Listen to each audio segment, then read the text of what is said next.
अनंत कोटी ब्रह्मांडाचा मालक भगवान शंकरांच्या चरणी नतमस्तक होऊन शिवाच्या पंचमुखापासून उत्पन्न झालेल्या पंचाचाराती प्रथम गणांना साष्टांग दंड क्रांती सूर्य जगज्योती महात्मा बसवेश्वर श्री संत शिरोमणी मन्मथ माऊली श्री शिवलिंगेश्वर भगवंताच्या चरणी वंदन करून सद्गुरु लिंगैक्य बसवलिंग शिवाचार्य महास्वामीजी तुम्हामाचे श्रद्धेय गुरुमाऊली परमपूज्य सद्गुरु शिवानंद शिवाचार्य माऊलीस अनंत अनंत कोटी साष्टांग दंडवत समर्पित करून उपस्थित ज्येष्ठ स्वामी शिवकीर्तनकार प्रवचनकार संगीतकार गायनाचार्य मृदंगाचार्य पेटी मास्तर गावातील व पंचक्रोशीतून आलेली भजनी मंडळ तुम्हा सर्व सद्भक्तांच्या हृदयामध्ये तेवत असलेल्या शिवज्योतींना साष्टांग दंडवत समर्पित करून आपण आपल्या ह्या शिवकथेला प्रारंभ करू। सर्वांनी हात जोडायचे आहेत। ओम श्री गुरु शिवानंदाय नमः। ओम श्री गुरु शिवानंदाय नमः।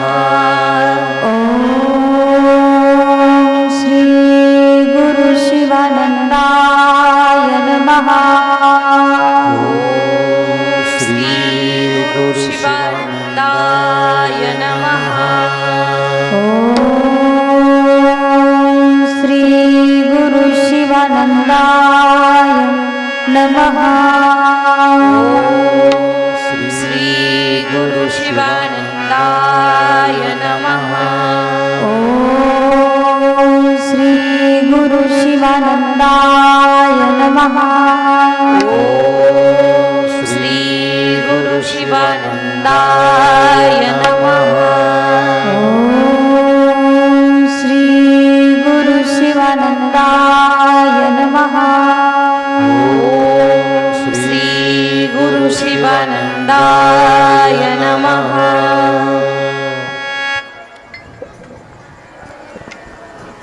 खरोखरच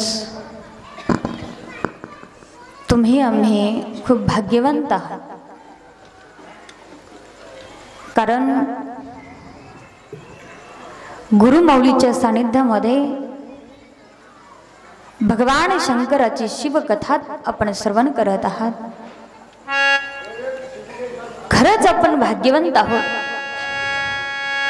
कारण आमचा जन्म या भारत भूमीमध्ये झालेला आहे। हा भारत देश, भारत भूमी साधू संतांची भूमी आहे।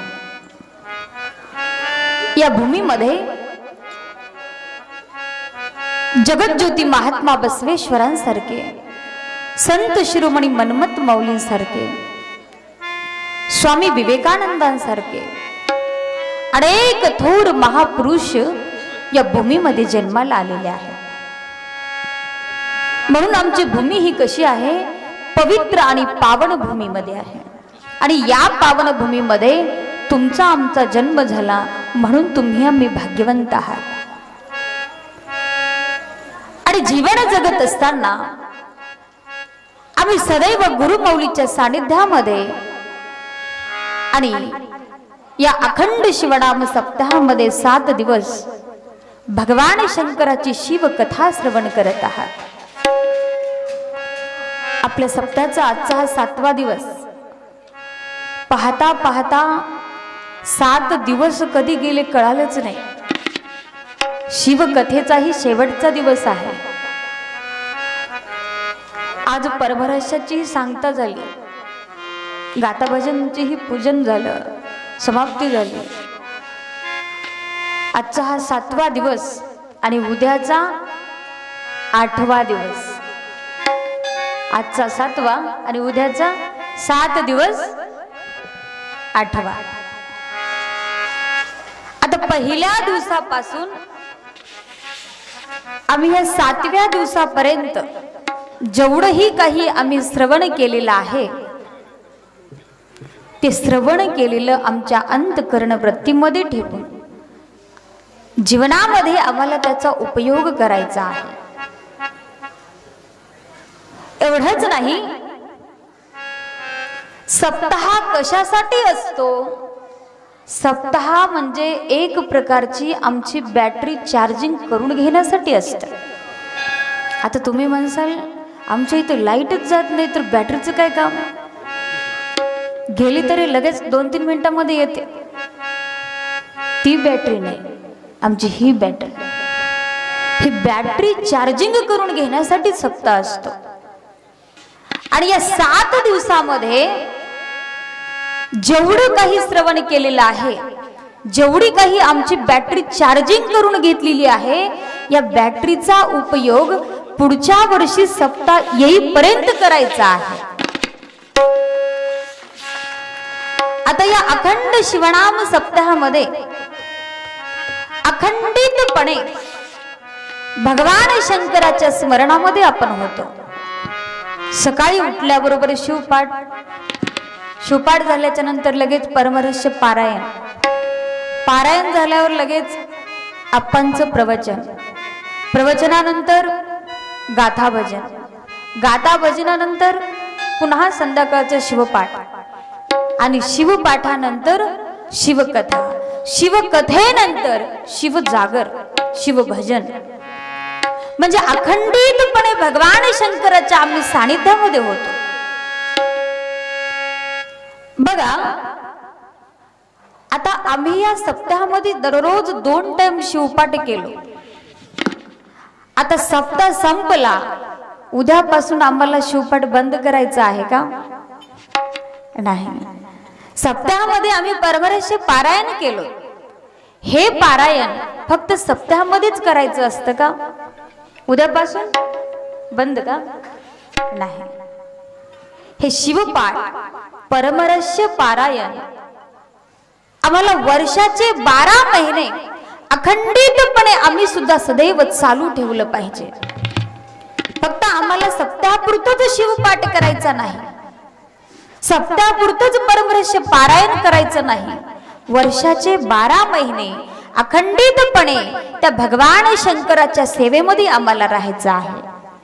आम्हीही दररोज उठल्याबरोबर शिवपाठ केला पाहिजे. परमरहस्याच्या 5 का ओवी वाचवणं होईना, पण दररोज आम्ही वाचवलं पाहिजे. आणि आमच्या महिला मंडळींना तर महत्वाची सूचना. तुम्ही म्हणसाल आता हे शिवपाठ, परमरहस्य पारायण आम्ही जर दररोज करत बसलं तर घरचं आमचं काम कोण करेल? एक लक्षात ठेवा, तुम्हाला शिवपाठ करण्यासाठी, परमरहस्य पारायण करण्यासाठी, देवाचं स्मरण करण्यासाठी कुठल्याच प्रकारचा वेळ, काळ, दिवस लागत नाही. तुम्ही स्वयंपाक करत असताना शिवपाठ करत स्वयंपाक करा. कपडे धुवत शिवपाठ करा. आशनी शयनी भोजनी गमनी प्रेमेशुळ पाणी स्मरा बाबा. उठता बसता खाता पिता येता जाता कोणतंही काम करत असताना आम्ही त्या भगवंताचं स्मरण करू शकतो. आसनी शयनी भोजनी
आसनी शिवदास माऊली शिवपाठाच्या माध्यमातून तुम्हा मला जागृत केले.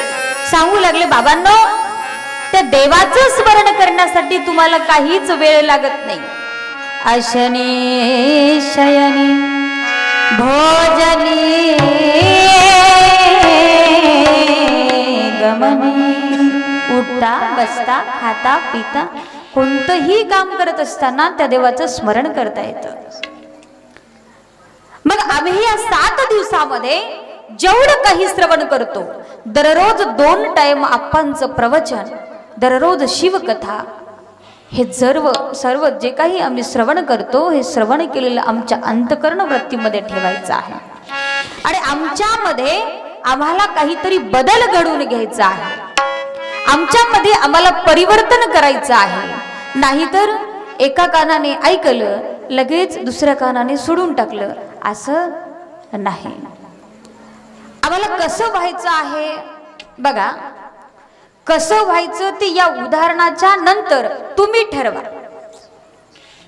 या 7 दिवसामध्ये श्रवण केल्याच्या नंतर जेही काही आम्ही ऐकलेलं आहे ते ऐकल्याच्या नंतर आम्हाला काय व्हायचं आहे या उदाहरणाच्या नंतर पहा.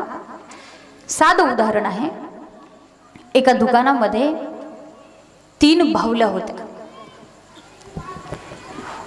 तिन्ही बाहुल्या दिसायला सारख्याच होत्या, मात्र किंमत वेगवेगळी होती.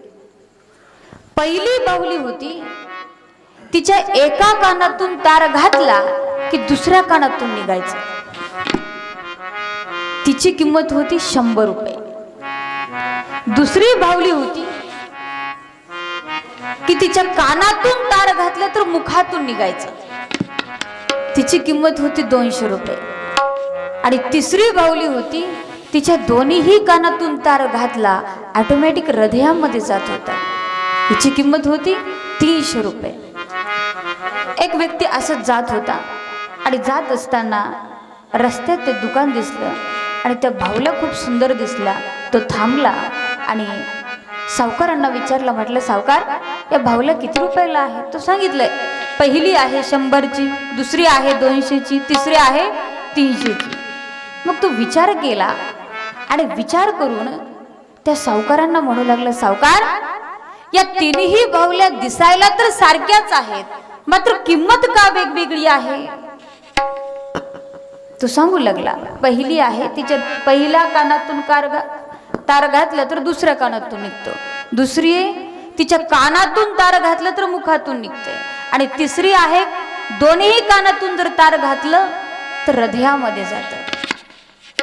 मग आम्हाला कोणती बाहुली व्हायचं आहे हो? पहिली का दुसरी का तिसरी? हा, नळी फुंकले सोनारे इकडून तिकडे जाई वारे. आम्हाला ऐकायचं सोडून टाकायचं आहे का? रात्रभर रामायण ऐकलं आणि सकाळी उठल्याबरोबर रामाची सीता कोण म्हटलं तर बहीण म्हटलं. तसं आम्हाला करायचं नाही. आम्हाला पहिलीही बाहुली व्हायचं नाही, दुसरीही व्हायचं नाही. आम्हाला व्हायचं आहे तिसरी बाहुली.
संतांनी आम्हाला उपदेश केले, म्हटले बाबांनो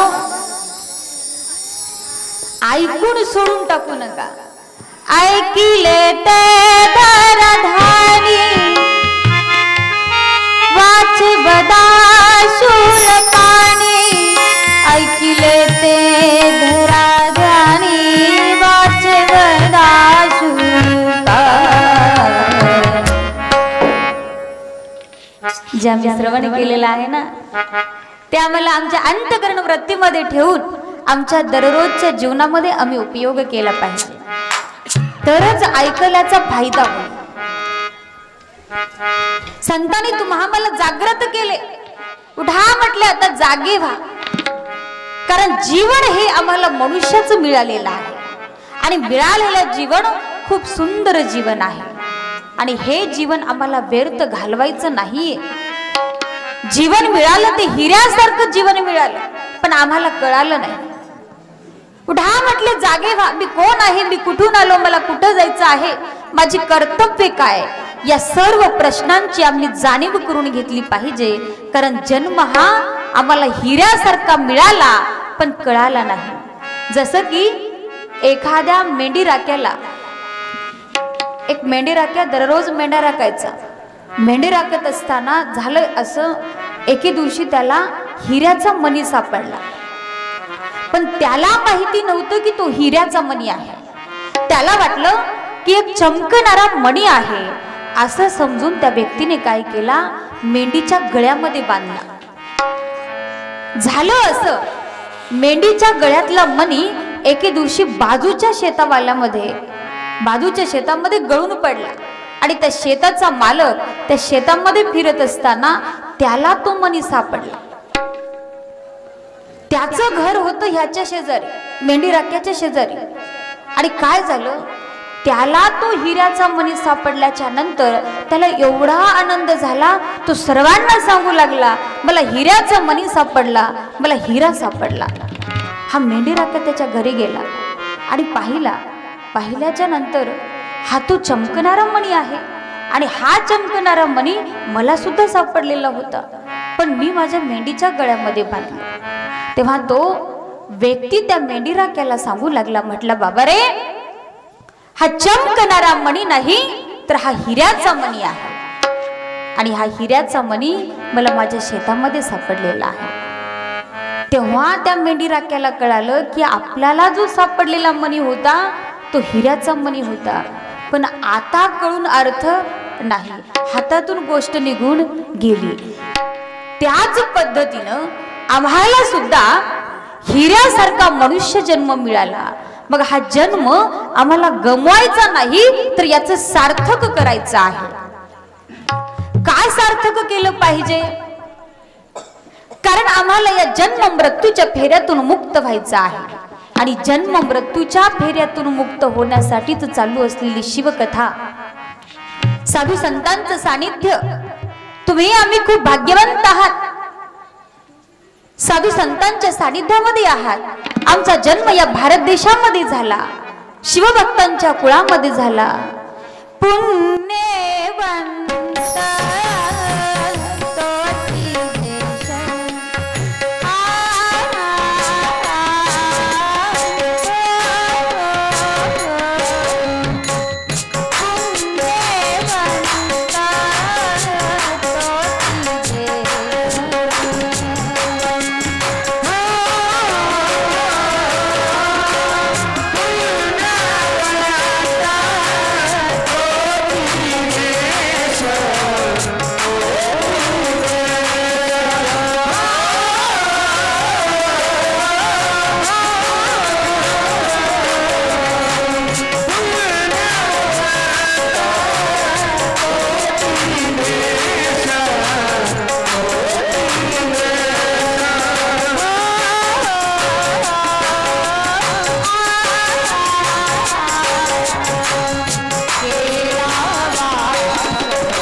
देश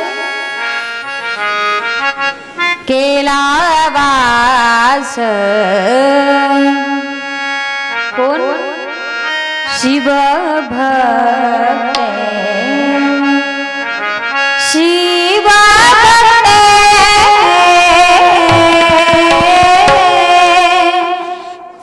असं वाटत आहे बोलणं बंद करावं गायनच चालू ठेव कारण आज वादनाला काही कमी नाही शेवटचा दिवस आहे हा तुम्हीही काही कमी नाहीत तुम्ही रात्रभर जरी सांगितलं तरी ऐकत असाल ना ऐकत ना हा चलू द्या रात्रभर 7वा दिवस अखंड जागर शिव जागर नक्की आम्हाला भगवान शंकर प्राप्त झाल्याशिवाय राहणार नाही आम्ही भाग्यवंत आहात कारण आमचा जन्म या भारत देशामध्ये झालेला आहे या भारत देशामध्ये साधू संतांचा आदर गौरव सत्कार तर केला जातोच जातो महत्वाचं म्हणजे स्त्रियांचा सुद्धा आदर गौरव केला जातो एवढंच नाही या विश्वामध्ये अनेक देश आहेत अनेक देशांपैकी फक्त आमच्या भारत देशालाच माता असं म्हटलं जातं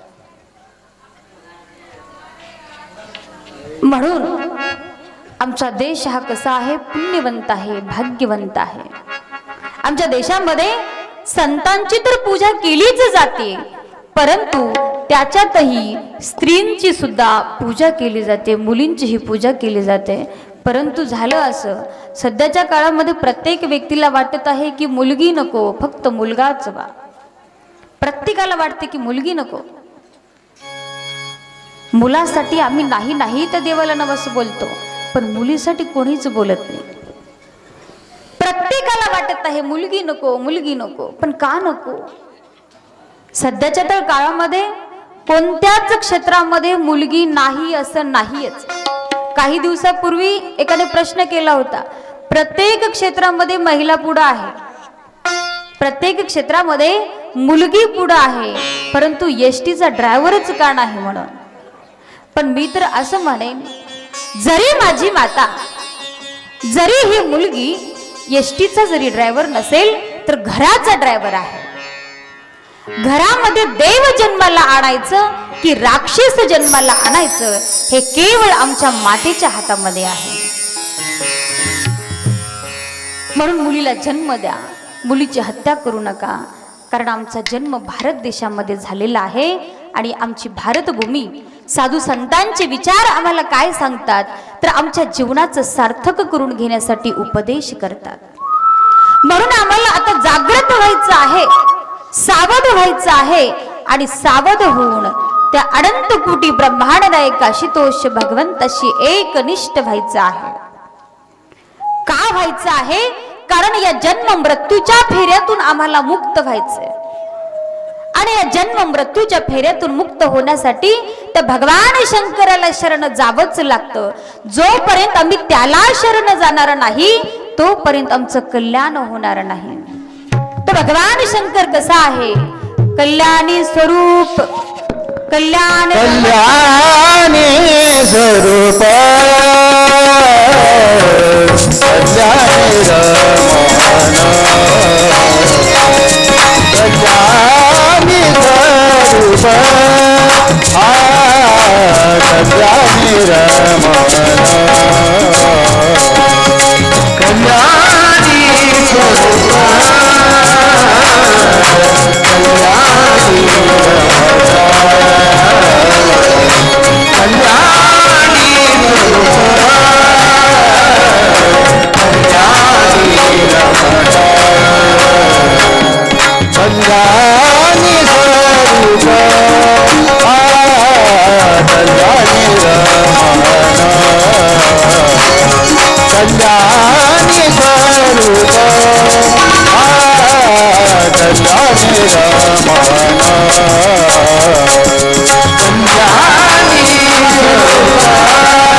आमच्या सर्व कलाकार मंडळींसाठी एकदा त्यांचं टाळी वाजवून स्वागत केलं पाहिजे.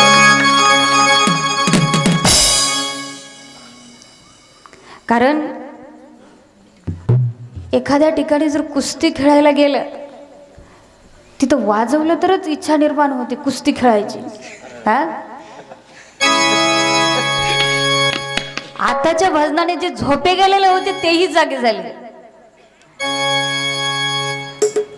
माझा भगवान शंकर कसा आहे, कल्याण स्वरूपी कल्याणी रमाने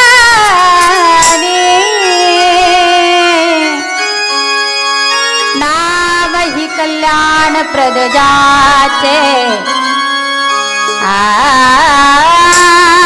माझा भगवान शंकर हा खूप भोळा आहे आणि अशा या भोळ्या महादेवाला प्रसन्न करून जर घ्यायचं असेल, आमच्या जीवनाचं कल्याण जर करून घ्यायचं असेल तर त्या भगवंताला आम्ही शरण गेलं पाहिजे. जर आम्ही त्याच्या जवळ शुद्ध भावनेने जर गेलो नक्की आमच्या जीवनाचं हित झाल्याशिवाय राहणार नाही. पण हे हित करून घेण्यासाठी सदैव आम्हाला चांगले विचार करावे लागतील, चांगले कर्म करावे लागतील. एवढंच नाही, आम्ही जीवन जगत असताना आमच्यापासून इतर लोकांना त्रास होणार नाही असं आम्ही जगलं पाहिजे. पण आम्ही कसं जगतो, एखादा व्यक्ती जर पुढे जात असेल, एखादा व्यक्ती जर आनंदामध्ये असेल, एखादा व्यक्ती जर सुखामध्ये असेल, त्याच्या सुखामध्ये कसं दुःख येईल, त्याला अडथळा कसा येईल असाच विचार बरेचसे लोक करत नाही. पण एक लक्षात ठेवा, जोपर्यंत दुसऱ्याच्या सुखामध्ये तुम्ही सुख मानणार नाही, जोपर्यंत दुसऱ्याच्या दुःखामध्ये तुम्ही दुःख मानणार नाही, तोपर्यंत आम्हाला ब्रह्मानंदाची प्राप्ती होणार नाही. आमचा धर्म काय शिकवतो, आमचा धर्म आम्हाला काय सांगतो, चांगले विचार करा, चांगले कर्म करा, सर्वांवर प्रेम करा. खरा तो एकाची धर्म जगाला प्रेम अर्पावे. खरा तो एकाची धर्म जगाला प्रेम अर्पावे. खरा तो एकाची धर्म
आमचा धर्म आम्हाला काय शिकवतो?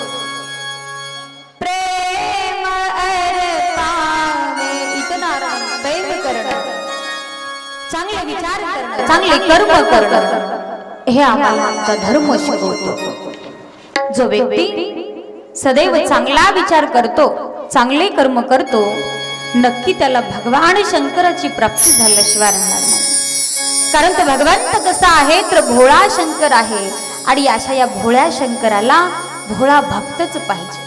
आणि असा हा भोळा भक्त तुम्ही आम्ही होऊन या भोळ्या शंकराची शिवकथा श्रवण करत आहात। आणि अशा या भगवान शंकराचा आणि पार्वती मातेचा काल आपण विवाह संपन्न केला। एवढा सुंदर विवाह संपन्न झाला, असं वाटत होतं की साक्षात महादेव पार्वतीच इथं बसलेत की काय। आमच्या अशोकांनाच्या दोन्हीही मुली ते कोणालाच ओळखू आल्या नाहीत, ते मुली आहेत की मुलं आहेत। साक्षात महादेव पार्वती दिसत होते, एवढं सुंदर सजावट त्यांची झालेली होती। खूप सुंदर असा विवाह संपन्न काल झाला। आणि विवाह संपन्न झाल्याच्या नंतर महादेव आणि पार्वती माता कैलासावर गेला आणि कैलासामध्ये जाऊन भक्ती महात्म्य, शिवभक्तांचे आचार विचार या सर्वांची चर्चा करू लागले। असे बरेचसे दिवस झाले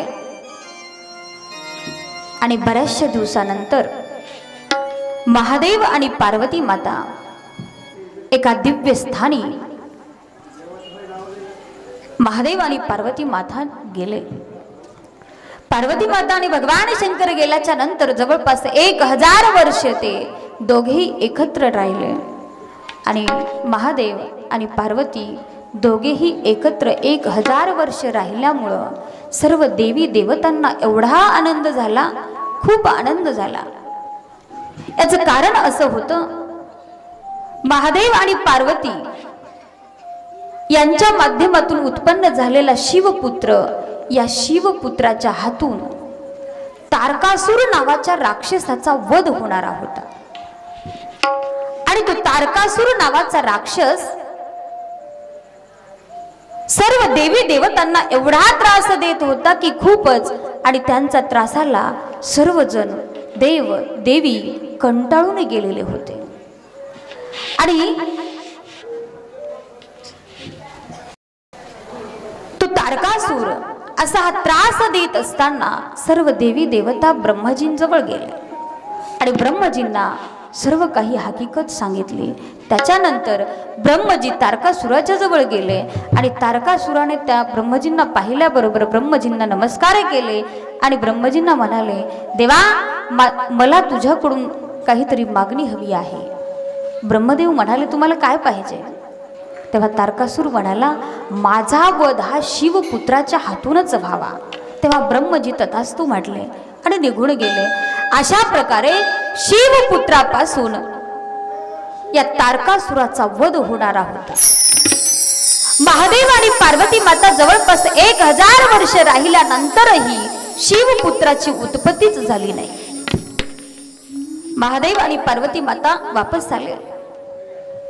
वापस आल्याच्या नंतर कैलासामध्ये सर्व देवी देवता गेल्या आणि गेल्यावर महादेव शंभू महादेवाला सर्व देवी देवता विनंती करू लागले, प्रार्थना करू लागले। म्हटले, देवा तारकासुर नावाचा राक्षस आम्हाला खूप त्रास देत आहे आणि त्यांचा वध शिवपुत्रापासून होणारा आहे, म्हणून शिवपुत्राची उत्पत्ती व्हावी। भगवान शंकर हे भोळे आहे आणि अशा या भोळ्या महादेवाला अन्याय अत्याचार दुसऱ्याला दिलेला त्रास सहन होत नाही। तेव्हा महादेवही त्यांची प्रार्थना विनंती मान्य केली आणि त्यानंतर महादेव त्या सर्व देवी देवतांना म्हणू लागले, माझ्यापासून शिवपुत्राची उत्पत्ती होईल, परंतु माझं तेज वीर्य कोण धारण करेल? तेव्हा सर्व देवी देवता अग्नीला म्हणू लागले, हे अग्नी, या सृष्टीचं कल्याण करून घेण्यासाठी आपल्या सर्वांना सुखाची प्राप्ती करण्यासाठी तुम्हाला हे तेज ग्रहण करावं लागेल, वीर्य ग्रहण करावं लागेल. अग्नीनेही ते मान्य केले. ज्या वेळेस महादेव असं बोलत होते, महादेवाचं तेज वीर्य खाली जमिनीवर पडलं आणि ते पारव्याच्या रूपाने अग्नीने ते ग्रहण केले. त्याच्यानंतर अग्नी ही सर्व देवी देवतांचं मुख आहे, म्हणून त्या मुखाच्या माध्यमातून सर्व देवी देवतांच्या शरीरामध्ये सुद्धा ते वीर्य गेलं. तेव्हा ब्रह्मजी आणि विष्णू भोलेनाथाकडे गेले आणि भोलेनाथाला प्रार्थना केली. म्हटले, देवा, आमच्या सर्वांचं मुख अग्नी असल्यामुळं, अग्नीने हे तेज ग्रहण केल्यामुळं आमच्या सुद्धा शरीरामध्ये हे वीर्य गेलेलं आहे आणि हे वीर्य आम्हाला सहन होत नाही, खूप आम्हाला त्रास होत आहे. अग्नी सुद्धा महादेवाला शरण गेले आणि महादेवाला म्हणू लागले, हे महादेवा, मला हे तेज सहन होत नाही, मला खूप त्रास होत आहे आणि मी हे सहन करू शकत नाही. तेव्हा अग्नीला महादेवाने सांगितले, जर तुला हे सहन होत नसेल तर तू एक काम कर, प्रयाग क्षेत्री जा आणि प्रयाग क्षेत्री जाऊन ऋषीजींच्या पत्नी 6 कृतिका होत्या आणि त्या कृतिकांच्या गर्भामध्ये हे तेज तुम्ही टाका. अग्निदेवही तसेच केले. प्रयाग क्षेत्री निघाले, गेले प्रयाग क्षेत्री आणि थंडीचे दिवस होते. ते 6 ही कृतिका प्रयाग क्षेत्री स्नान करण्यासाठी आलेले होते, परंतु त्यांना खूप थंडी वाजत असल्यामुळं ते एका ठिकाणी जाळ लावले आणि तिथे शेकू लागले. शेकत असताना झालं असं, अग्नीने जेही त्यांच्यामध्ये वीर्य होतं, तेज होतं, त्यांच्या रोमांचकामध्ये त्या अग्नीच्या माध्यमातून त्यांच्या शरीरामध्ये टाकले. अशा प्रकारे त्या 6 ही कृतिका गर्भवती झाल्या. काही दिवसानंतर त्या 6 ही कृतिकांना कळालं, आपण गर्भवती झालो. त्यांचे पती त्यांना घरी येऊ नका असाही उपदेश केले. जोपर्यंत ह्या गर्भाचा तुम्ही त्याग करणार नाही तोपर्यंत तुम्ही घरी येऊच नका असं सांगितलेलं होतं. तेव्हा त्या 6 ही कृतिका काय करावं असा त्यांच्या समोर प्रश्न पडला आणि ते 6 कृतिका हिमालयावर गेले. हिमालयाच्या नंतर त्या 6 कृतिकाने ते तेज वीर्य गंगा मैयामध्ये टाकले. पण झालं असं, ते गंगा मातेलाही ते वीर्य सहन झालं नाही. गंगा मातेने सरकाट्याच्या रूपाने एका वनामध्ये त्यांनी टाकलं आणि त्या वनामध्ये साक्षात कार्तिक स्वामीने जन्म घेतले आणि अशा प्रकारे कार्तिक स्वामीचा जन्म झाला. सर्व देवी देवतांना कळालं की कार्तिक स्वामीचा जन्म झाला. महादेव आणि पार्वती यांनाही खूप आनंद झाला. अशा प्रकारे त्या कार्तिक स्वामीच्या हातून तारकासुराचा वध झाला. शंकरा हरा जय शिव शंकरा हरा, शंकरा हरा जय शिव शंकरा हरा, शंकरा हरा जय शिव शंकरा हरा, शंकरा हरा जय शिव शंकरा हरा, शंकरा हरा जय शिव शंकरा हरा.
आणि अशा प्रकारे या शंभू महादेवाची शिवकथा तुम्ही श्रवण करत आहात। म्हणून या कार्तिक सोमेच्या कथेच्या माध्यमातून किंवा या शंभू महादेवाच्या कथेच्या माध्यमातून नक्की आम्ही या जन्म मृत्यूच्या फेऱ्यातून मुक्त हो। कारण एवढं सामर्थ्य एवढी शक्ती या शिवकथेमध्ये आहे। तुम्ही इथं बसलात शिवकथा श्रवण करत आहात म्हणजे तुम्ही सुद्धा एक प्रकारची भक्तीच करत आहात। नवविधाची भक्ती आहे। नवविधा भक्तीपैकी सर्वप्रथम जर भक्ती कोणती असेल तर श्रवण भक्ती आहे। पहिली भक्ती श्रवण भक्ती आहे आणि हीच श्रवण भक्ती तुम्ही 7 दिवसापासून करत आहात। श्रवणानंतर कीर्तन आहे, शिवकथा आहे। पहिला नंबर आहे तुमचा, दुसरा नंबर आहे आमचा। मग सर्वात मोठं कोण आहे? बसलेले आहेत का वर बसलेले? हा, झोपलेत की काय? नाही ना। पहिला नंबर आहे तुम्ही आणि 2 नंबरला आहात आम्ही। तुम्ही मोठे आहात, आम्ही लहान। मग मोठ्या व्यक्तीने लहान व्यक्तीला कसं सांभाळावं? झोपे जात, पायलाम करत, जांभळ्या देत। हा, एक लक्षात ठेवा, तुम्ही शिवकथा श्रवण करत आहात, तुमच्या जीवनाचं तर हित होईलच होईल, तुमचं तर रक्षण होईलच, तुमच्या घराचं सुद्धा रक्षण भगवान शंकर करतो। एवढं सामर्थ्य या शिवकथेमध्ये आहे। श्रवण केल्याचा परिणाम तुम्हाला एका साधं उदाहरणाच्या माध्यमातून सांगते। एका गावामध्ये असंच अखंड शिवनाम सप्ताह चालू होता। शिवकथा शिवकीर्तन श्रवण केल्याचा परिणाम पाहतोय। गावामध्ये सप्ताह होता। गावामध्ये एक मोठा व्यक्ती होता, सावकार होते। इथले सावकार नाहीत बरं का, आमच्याकडचे सावकार। ते सावकार असे होते की कधीच भजनाला यायचे नाही, कधीच कीर्तनाला यायचे नाही। भजन काय आहे, कीर्तन काय आहे हे त्यांना काहीच माहिती नव्हतं। परंतु त्यांच्या तर गावामध्ये सप्ताह चालू होता। सप्ताहाच्या कमिटीने पहिल्या दिवशी त्यांना आमंत्रण दिले। म्हटलं, सावकार आपल्या गावामध्ये सप्ताह आहे, तुम्ही या कीर्तन ऐकायला, शिवकथा ऐकायला। तो म्हटलं दुसऱ्या दिवशी येईल। दुसऱ्या दिवशी म्हटलं तर सांगितलं तिसऱ्या दिवशी येईल। तिसऱ्या दिवशी म्हटलं तर 4था दिवस म्हटला। म्हणत म्हणत म्हणत 7वा दिवस आला आणि 7व्या दिवशी असंच शिवकथा होती। शिवकथेमध्ये तो कधी नाही ते आला, तेही भीत भीत आला। कारण तो पहिलं कधी शिवकथेला शिवकीर्तनाला आलाच नव्हता। सर्वप्रथम तो शिवकथेला आलेला होता। झालं असं, शिवकथेमध्ये महाराजांचं बोलणं चालू होतं आणि महत्वाचं म्हणजे झालं असं, ते सावकार मंडपामध्ये पाऊल टाकायला आणि महाराज शिवकथेमध्ये म्हणायला आलाव का, आलाव का म्हटल्याबरोबर त्या सावकारांना काय वाटलं, आपण कधी नाही ते शिवकथेला आलोत, ते महाराजांना कळालं की काय, म्हणून महाराजांनी आपल्यालाच मारलं। म्हणून कोणाच्या तरी आडवं लपवून बसायचा प्रयत्न केला। तेवढ्यात लगेच महाराज शिवकथेमध्ये म्हटले बसलाव का, बसलाव का म्हटल्याबरोबर त्या सावकारांना वाटलं नक्की आपल्याला महाराजांनी बघितले आणि जेही बोलतात ते आपल्यासाठीच बोलत आहेत, म्हणून ते सावकार घराकडे जाण्याचा प्रयत्न करू लागले। तेवढ्यात लगेच शिवकथेमध्ये म्हटले चाललाव का, असं म्हणून तो सावकार घराकडे निघून गेला। आणि ते सावकार कधी नाही ते सप्ताहामध्ये या शिवकथेमध्ये आल्यामुळं हे 3ही वाक्य त्यांच्या डोक्यामध्ये परफेक्ट बसले आणि झोपेमध्ये सुद्धा हेच वाक्य बरगळू लागले। दुसऱ्या दिवशी झालं असं, त्या सावकारांच्या घरी चोरी करण्यासाठी चोर येणार होते, आलेले होते। ते चोर घरामध्ये पाऊल टाकल्याबरोबर सावकार सुद्धा झोपेमध्ये बरगळले। आलाव का, आलाव का म्हटल्याबरोबर त्या सुद्धा चोरांना वाटलं आपण या सावकारांच्या घरी आलेले सावकारांनी काय बघितलं की काय, म्हणून ते सुद्धा चोर कशाच्या तरी आडवं लपावून बसायचा प्रयत्न करू लागले. तेवढ्यात लगेच सावकार दुसरं वाक्य बरगळले, बसलाव का. बसलाव का म्हटल्याबरोबर सावकारांच्या घरी जे चोरी करण्यासाठी आलेले चोर होते ते निघून गेले. एवढा महिमा या शिवकथेचा आहे, एवढा परिणाम या शिवकथेचा आहे. म्हणून आम्ही इथं बसून शिवकथा श्रवण करत आहात तर ते कुठलंच व्यर्थ जाणार नाही. देव तुमचं काहीच ठेवून घेत नाही. आता बरेचसे लोक म्हणतात आम्ही एवढे चांगले विचार करतो, एवढे चांगले कर्म करतो, एवढी भक्ती करतो, आम्हाला काहीच मिळत नाही. एक लक्षात घ्या, देव देतो. देव कसं देतो हे तुम्हालाही कळत नाही. एवढा असा हा भोळा शंभू महादेव आहे. या शंभू महादेवाची अत्यंत प्रेमळ मनाने शुद्ध भावनेने त्याची भक्ती करा. नक्की तो देव तुम्हाला तुमच्या जीवनामध्ये कल्याण केल्याशिवाय राहणार नाही. म्हणून हे कल्याण करून घेण्यासाठीच चालू असलेली शिवकथा श्रवण करत असलेले शंभू महादेवाचं चरित्र.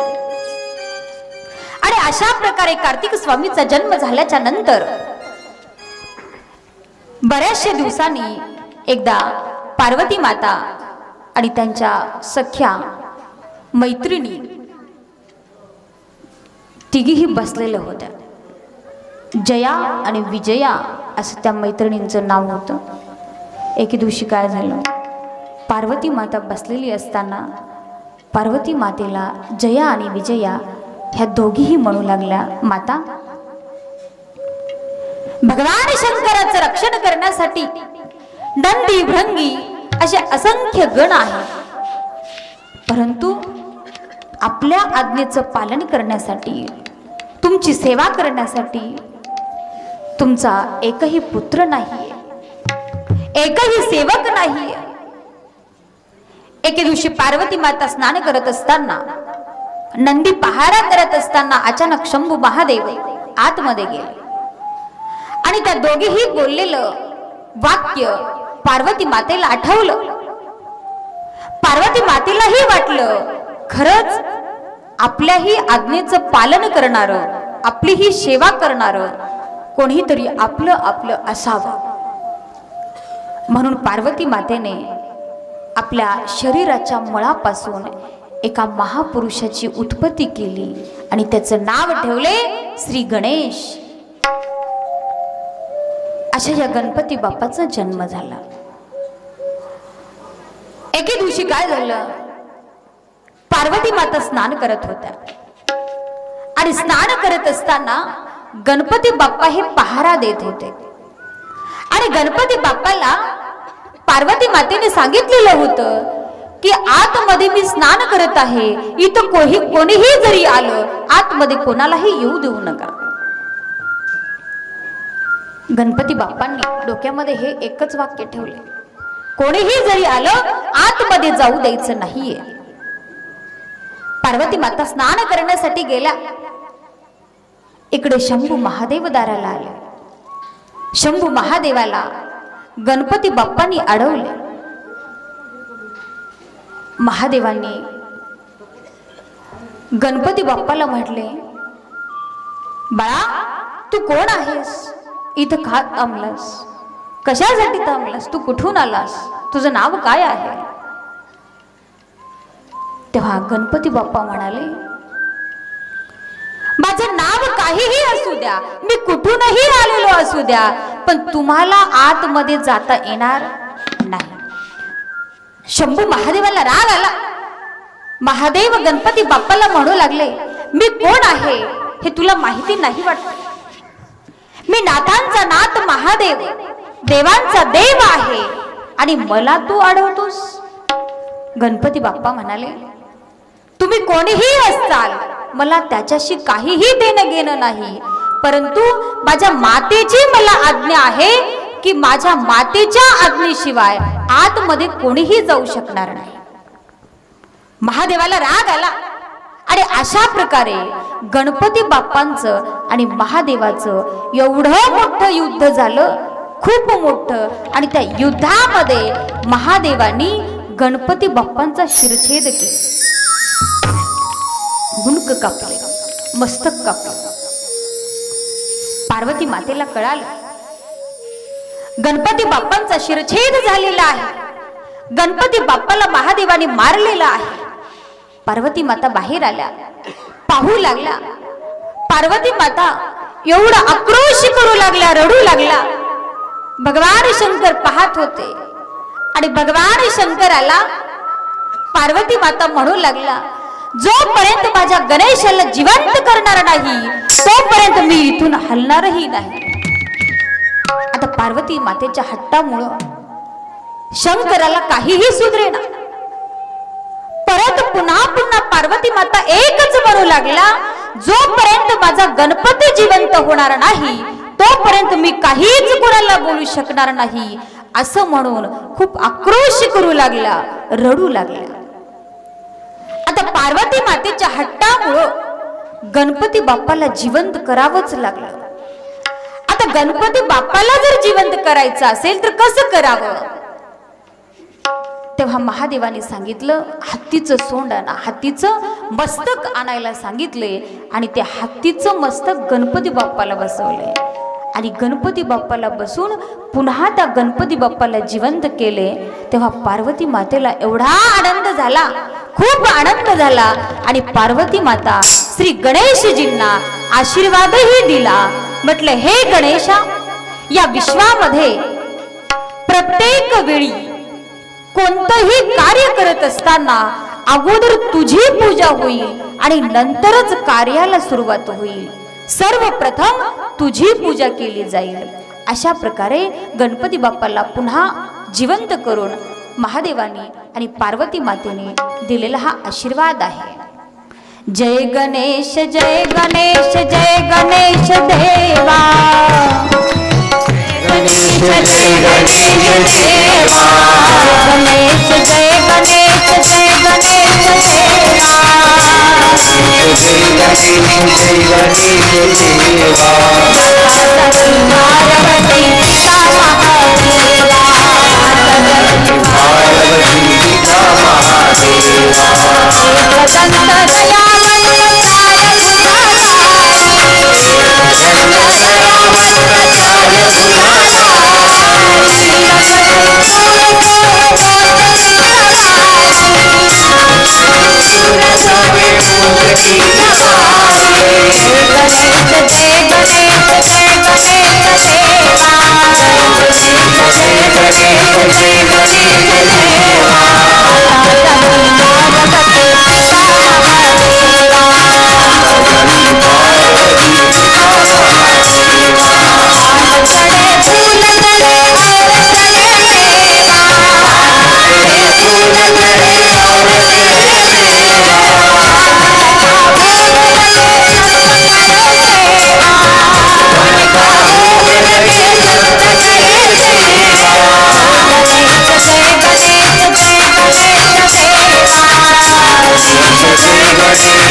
वाजलं बघा इकडं.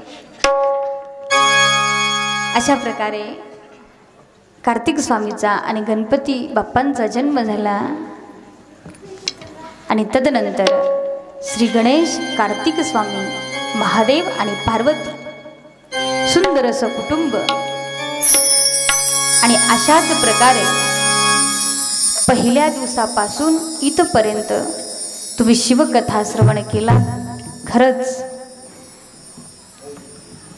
मी स्वतःला खूप भाग्यवंत समजते,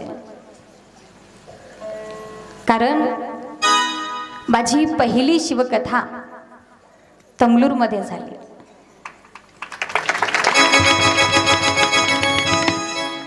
पहिलं खूप कीर्तन केले, परंतु एक मध्ये 2-3 वर्षाचा गॅप आहे आणि सहज बोलता बोलता ही शिवकथा ठरली.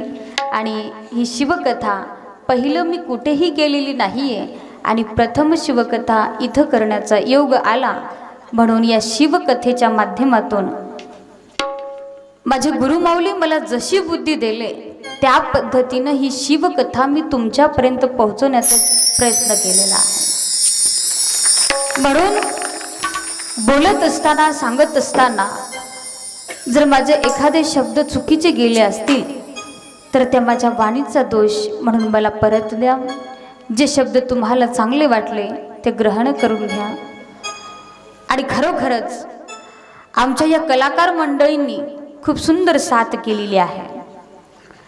सुंदर अशी ऑर्गनची साथ केलेले आमचे या गावचे भूमिपुत्र आमचे गजानन दादा भांडारे यांचे एकदा टाळी वाजवून स्वागत केलं पाहिजे.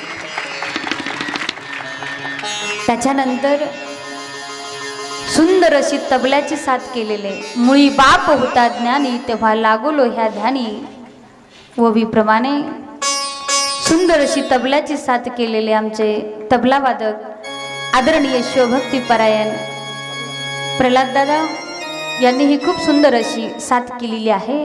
तदनंतर यांच्याही साठी एकदा टाळी वाजवून स्वागत केलं पाहिजे. आमचे पॅडवादक सुंदर अशी साथ पॅडची केलेली आहे आमचे मारुती अण्णा, यांच्याही साठी टाळी वाजवा. माऊली राज माऊली माऊली माऊली राज माऊली माऊली माऊली राज माऊली माऊली माऊली राज माऊली राज माऊली शिवराज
आपल्या गुरुमाऊलीचं आगमन झालेलं आहे. खरंच तमलूरला यायचं होतं, 3-4 महिन्यापासून तंबूरला जायचं आहे, आप्पाजवळ जायचं आहे, आप्पाजवळ जायचं, आप्पाजवळ जायचं म्हटलं. पाहता पाहता 7 दिवस निघून गेले. आता असं वाटते की माहेरून सासरला जाताना कसं वाटते, असं वाटत आहे की फक्त माझ्या गुरुमाऊलीला पाहतच बसावं. काय माझ्या गुरुमाऊलीचा अवतार आहे, साक्षात महादेवाचा अवतार. खरंच गुरुमाऊलींसाठी काय आहे, ते जेही काही करतात ते सर्व फक्त आमच्यासाठीच आहे, त्यांच्यासाठी काहीच नाही. काय माझ्या माऊलींचा त्याग आहे, माझ्या माऊलींचं जेवढंही काही वर्णन करावं, वर्णन करण्यासाठी माझे शब्द अपुरे पडतात.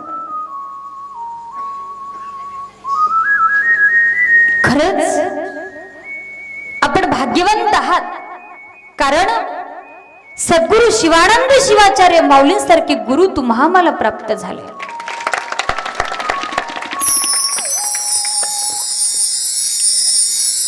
कितीतरी माझ्या माऊलींचा त्याग आहे. दररोज मी पाहते त्यांचा प्रसाद, त्या प्रसादामध्ये मीठ नाही, मिरचू नाही.